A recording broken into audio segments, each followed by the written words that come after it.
So going into that first mock test, I thought, probably verbal would be my most biggest challenge. I've always had a difficulty of, in verbal really. And and then once I started giving the exam and I started to realize, DI is something which I'm really, failing at. And that's when I realized, I should probably look at DI also more closely when I do my preparation. So initially, pre-thinking would take me roughly about 6-7 minutes, and that is completely okay. That is something you should go through. And as you move through the quizzes and as you move through the questions, what you get better is how much pre-thinking should I really be doing on a particular question. So using paste that really cut down times, and I was able to, save a lot of time. So I had actually initially planned for 2 months of Quant prep, and it got me down to, just across probably about 1 month. Yeah. Mastering comprehension really helps in Quant and DI as well, because sometimes within Quant, when we look at a question, we feel like, okay, this is a pretty simple question, I know this. But when we slowly go through the sentence, we realize, okay, there are particular constraints which have been placed by the question in the questions. So as my DS skills got better, I started reading question stems much better. So two-part analysis and MSR type questions really started to improve. I've started getting better in these type of questions quicker compared to the sections previously.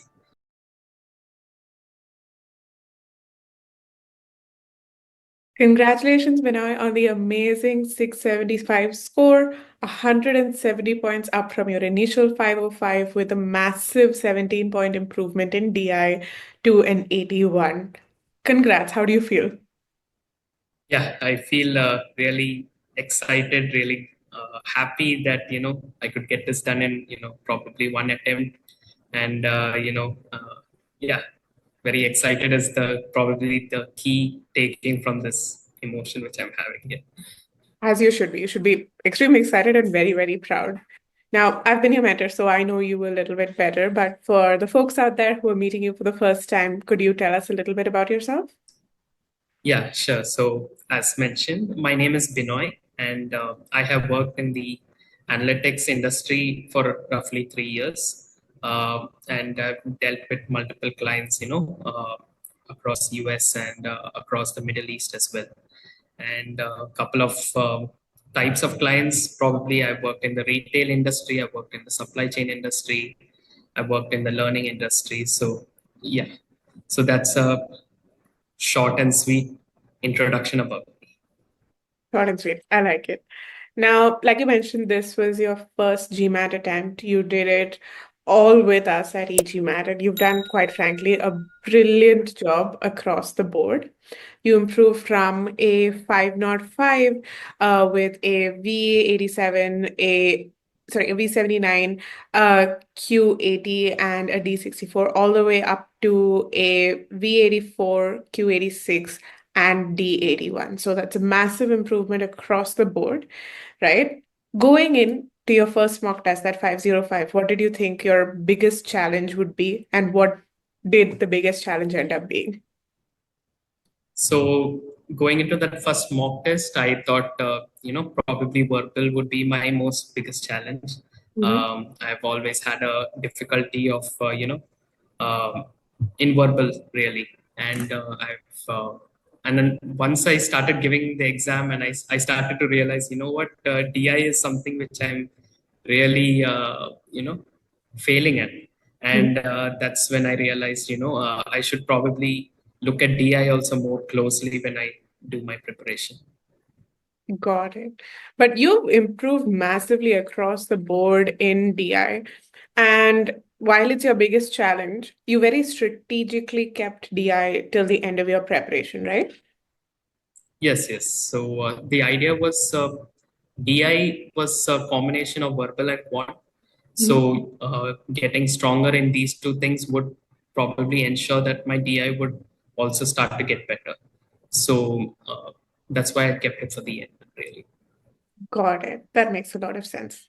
So I know you started out with the verbal section and you started out with master comprehension. How did master comprehension really lay that foundation for success on the verbal side?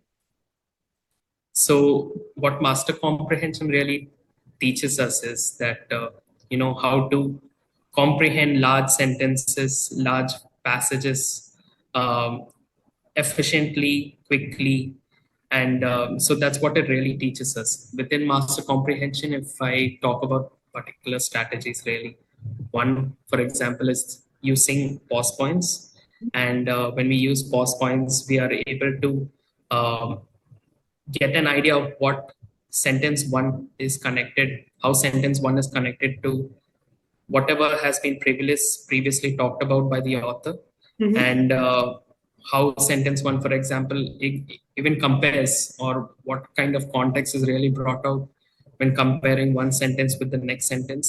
And Mhm. it really gradually helps us build that story in our head on what the author is really talking about. And the idea of reading comprehension is to comprehend whatever the passage provides us with, and doing it in an efficient manner really helps us in getting that time down from probably 5 6 minutes to 4 minutes. Got it. So it had that significant impact. And from what I understand, it helped you not just in verbal across other subsections as well, right? Yes, yes. So again, mastering comprehension really helps in quant and DI as well, because sometimes within quant, when we look at a question, we feel like, okay, this is a pretty simple question. I know this, but when we slowly go through the sentence, we realize, okay, uh, there are particular constraints which have been placed by the question in the question. So, again, slowly approaching it and pausing at the right points really helps us in capturing the question stem more comprehensively and more in a more solid manner, really. Within DI, again, we have MSR passages, which are 3 4 sections of information, really connecting the dots from section one to and section two and section three really helps us in understanding, what the question stem is, what the context is, and really helps us in answering the questions more faster. Understood. And I think you did really a fabulous job of applying those common skill sets across the board because when I look at, how you've done, how you've improved, it's absolutely phenomenal, right? So after you set that foundation on master comprehension, you moved to CR. And we'll show the audience in a bit, but you really made great improvements with your time management and with your accuracy and efficiency on CR style questions, right? So, how did pre thinking really help you, and what steps did you take to improve your ability? Yeah. So pre-thinking really helped in setting a baseline of what the answer could look like, and it really helped in understanding, okay, where the argument can fall, where the argument probably won't fall. So if we look at that, would probably refer to assumption type questions. When it comes to strengthen and weaken questions, it gives you an idea of okay, so this is how I would weaken the argument, and it also helps us in getting a better clarity of what the argument really is, and not and properly focusing on what the argument really is. So that is what pre-thinking really does for us. And coming to your second question was how did I improve in this ability? So initially, pre-thinking would take me roughly about 6 7 minutes, and that is completely okay. That is something you should go through. Mhm. And as you move through the quizzes and as you move through the questions, what you get better is how much print thinking should I really be doing on a particular question. And it helps us solidify, because in reality we have only 2 minutes to answer a particular question. Mhm. And knowing when to stop pre-thinking and start looking at answer choices is what refined my accuracy, and what improved my accuracy and made me more efficient in answering the questions. Wonderful. And like you said, coming down from 6 minutes to 2 minutes, it's a very systematic process that you would have had to undertake. So I'm really happy to see that that effort paid off. And like you said, you could answer these questions, foresee the answers in such a structured way, right? So we briefly talked about RC in the master comprehension side, but I know again you did the RC course and that really had an impact as well. What did the RC course teach you that made RC answering RC easier? So RC course basically starts with mastering comprehension. Once you're done with mastering comprehension, it really takes you through the types of questions which you can expect from an RC. Mhm. It can be your detail type questions, your inference type questions, your main point type questions. And it also provides, so the RC course really provides strategies on how to handle each type of question. So the most common thing probably would be pre-thinking, and pre-thinking the answer initially really gives you what the answer should look like. And if we look at particular details, for example, if we look at the RC detail type question, it uh, it helps you in strategically thinking about how this answer choice really relates to whatever is discussed in the passage, and rejecting those answers immediately. Understood. So it gave you confidence, essentially, that not only were you picking the right answer, but that you were rejecting the other four for the right reasons. Yes. Got it. Okay.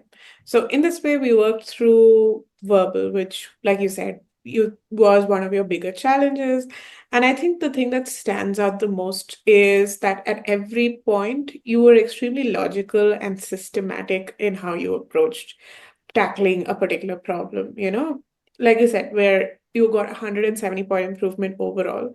But the manner in which you executed that improvement was well thought out. It was focused, laser focused, right? And the action of you focusing on just one thing and moving on to the next, as we can clearly see from the results, really, really paid off for you, right? So congrats on that front. Okay. So you're done with verbal. And on the quant side, you were already at AQ80, around 60th percentile.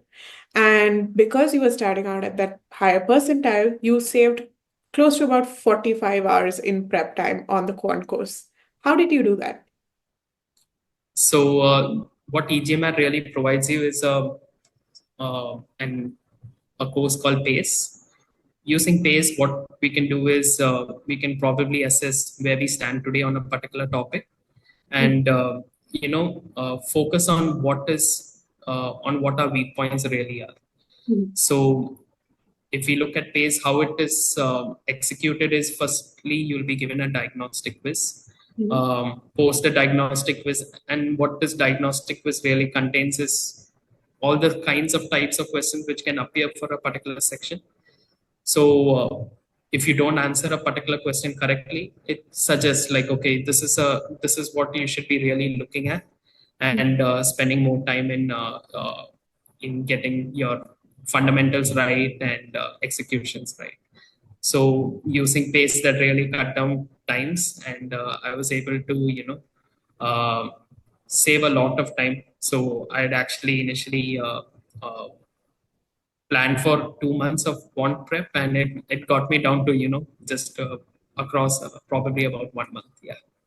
I mean, that's phenomenal, right? Literally, you cut your prep down by 50% and got to a Q86. That's really, really well done. So kudos on that front, right? Okay. But now, like we mentioned earlier, you set the foundations with verbal and quant, right? And then you really moved on to DI. What was your initial reaction to realizing I have so much work to do in this subsection?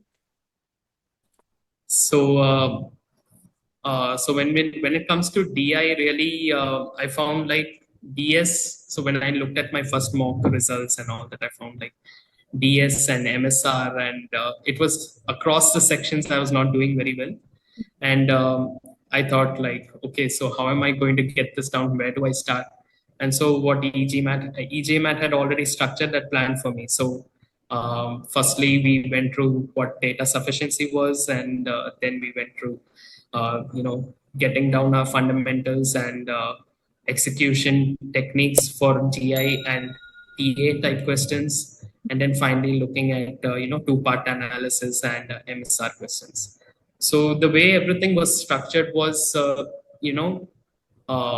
each skill taught in a particular section was easily transferable to the next section. So as my DS skills got better, I started reading question stems much better. So two-part analysis and MSR type questions really started to improve. I've started getting better in these type of questions quicker compared to the sections previously. So yeah. Got it. So it was really, again, it's an iterative process of improvement that you went through, and you really, it sounds like you stacked knowledge one on top of the other. Is that fair to say? Yes, exactly. Got it. Now, as you learned through the course, as you really did things like application files, the base diagnostics, I know that you had another kind of secret weapon in your arsenal, which is Scholaranium, right? So, for the people who don't know, what is Scholaranium and how did it help you go from good to great? So when coming to the question, what is Scholaranium? Scholaranium is basically this database of questions, and it's not just a database. So it helps in creating quizzes. It helps in creating custom quizzes, and it also helps in creating cementing quizzes, test readiness type quizzes as well. So it also helps in customizing what kind of quiz you're looking for. So for example, say I wanted to do a quiz in verbal, um, and I wanted to gradually improve my ability in that particular section. So initially I would, using Scholaranium, I would create a custom quiz for 10 questions, and keep practicing for 10 questions till my mental stamina got better and better and better, and my ability started getting better. And then slowly I was easily able to switch it over to 15 questions and see how my abilities is getting better, and how I'm able to handle that mental stamina and get better mental stamina and be more efficient when it comes to 15 questions. And slowly we were able to improve on that mental stamina, so that on the D-day, which consists of the for any particular section, it's roughly 20 questions. So going through the 20 questions can be mentally taxing, and hitting it on one stretch is probably very difficult to do. So gradually improving that ability really helps.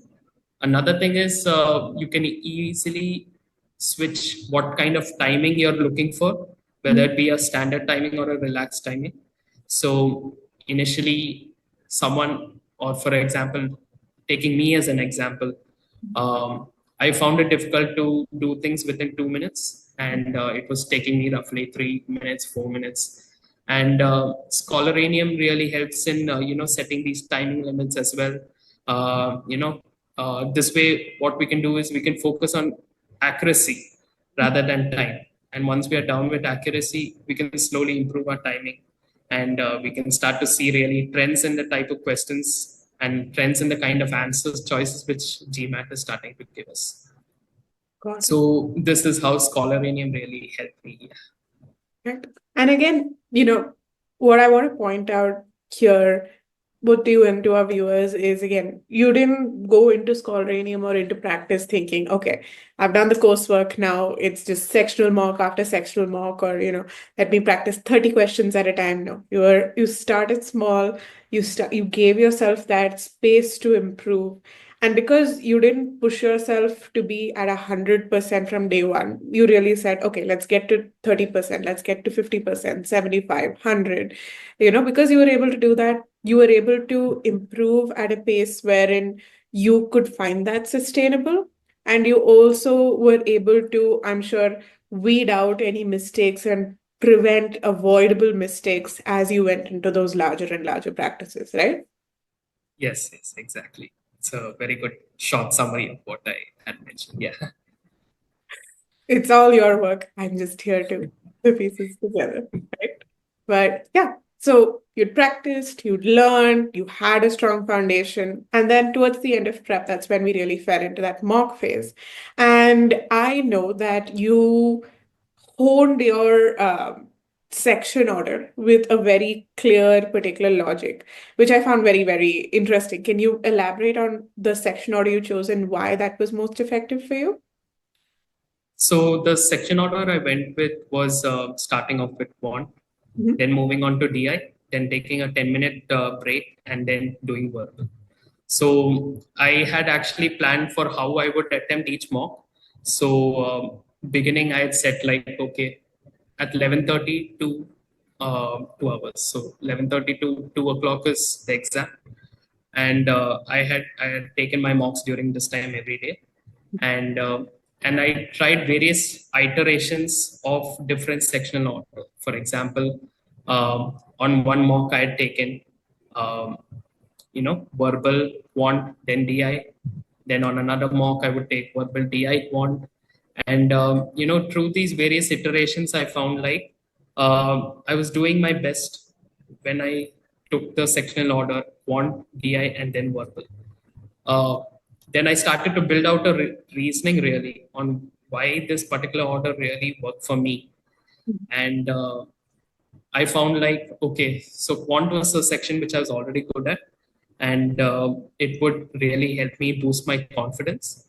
And then I would probably move on to DI because DI was very similar to what quant was, and it's really about numbers. And since I'd already gotten into the practice of quant, I felt like I would do much better in DI as well. Mhm. And verbal was my most critical section really. I Mhm. felt like many factors were really playing into my bad performance in verbal. One for example was just mental stamina. So I thought like, okay, fine, let me take my 10-minute break before verbal section, really calm myself down, and attempt verbal when I'm absolutely fresh. So that's when I took up verbal. And this reasoning, bringing out this reasoning into your sectional order really helps in solidifying and keeping uh, you know understanding and giving yourself hope, like, okay, this sectional order will work best for me. So yeah. Yeah.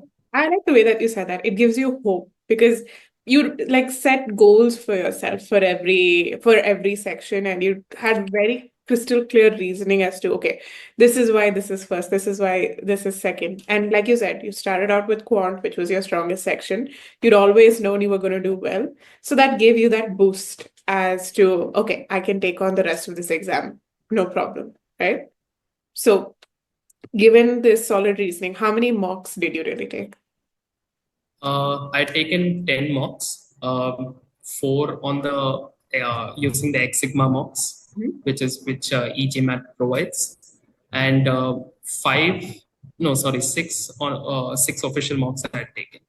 So yeah, so I'd used a combination of X Sigma mock and GMAT mock so that I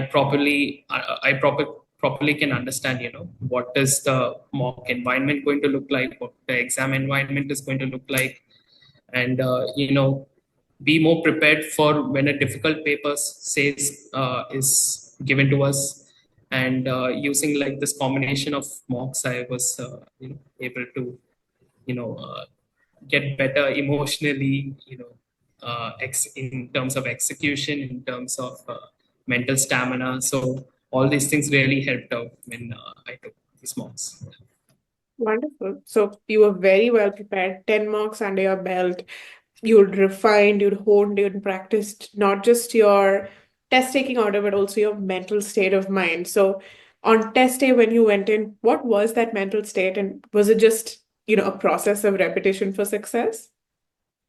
On test day, I was very confident. Really, I did not want to go scared, so I kept myself calm. I just told myself, "Hey, I've done this 10 times, 100 times, and this is just going to be another attempt, really." Mhm. And so I kept myself calm during that initial process, and that's how I went into the exam. That's how I handled each section, really. So what you want to do is you want to not worry about questions in the past and really focus on what question is given to you, and that really helps in not getting too anxious about a particular question, and really focusing on a particular question when you're most calm. So that's what my Wow. 90-day experience was. Yeah. You walked in confident and you walked out with a great score. So I think it just goes to show, you have to act like that success is already in the bag if you want it to be a part of your entire story. So that's congrats once again. 170 points, massive improvements, just I think such a journey that really attests to the power of structured prep, right? That's really what this is. So you've done everything right, it looks like, right? You've taken all the right steps, you've tracked the right metrics, you've made the right corrective actions, you've iterated to success. So there's a lot that people can take away from this interview already. But if there's one golden or standout piece of advice that you want people to remember as they go through their GMAT journey, what do you really think it is? Yeah, so I don't know if I can mention more than one. So is it okay if I Fine. mention more than? Every So nugget of wisdom, please tell it to us. great. So basically, is the first thing I would write. The first thing I would like to say is, be calm throughout the process. It's this is a process. You have to go through the ups and downs, and don't worry about how uh, your accuracies are not getting better. If it is not getting better, you should probably reach out to someone on the it can be anyone, really, whether it's eGMAT or a friend, parent. This is what you should probably do. Be calm through the process and know that you're not going to hit that high mark immediately, and it will take some time. When it comes to the execution, really, for example, we are probably creating error logs. It's a very common thing to do. Um, Create a bunch of insights from your error logs, because an error log does not give us the crux of what is wrong with you. So Mhm. create a bunch of insights. For example, these type of questions I'm doing wrong on a more consistent basis, and for example, within that particular question, these type of answer choices I'm consistently selecting, which I shouldn't be selecting. For example, one particular answer choice would be like, in the passage, a very specific kind of case has been provided, and in the answer choice, it is generalized it for a larger population. So really knowing what is wrong, and creating a bunch of insights, and consolidating what that error log does, what that error log is trying to tell you, really helps in speeding up this process of error identification, really. Mhm. Mhm. uh, then another thing I would like to say is, be perfect on a particular section before you move to the next, Right. because again, like, skills are transferable from one section to the next section. Mhm. So whatever you learn in verbal will be useful in quant. Whatever you learn in verbal and quant will be useful in DI. So properly planning this process is very important, and you should be perfect in one section before moving to the next. Yeah. So this is three tips I would like to give. Yeah. And I think three very, very important ones. The things that people you've gone into really the nitty-gritties that people want to gloss over because it involves just being a little harder on yourself and a little bit more of a perfectionist. But to get that perfect score, you need to push yourself to perfection. And I think really that's what you've shown us. So I have nothing to add. Those were three exceptional pieces of advice. All I have to say, and this is on behalf of the entire eGMAT team, is congratulations once again. Thank you so much for sharing your wisdom with us, and all the very best for your next steps ahead. Thank you. Thank you so much, Rita. Yeah. And to everyone out there, I hope that you took a lot away from our interview today. If you have any questions, don't hesitate to drop in a comment or an email. We'd be happy to help guide you to the same kind of success as Benoy has achieved today and beyond. But until then, all the best, happy learning, and take care. Bye bye.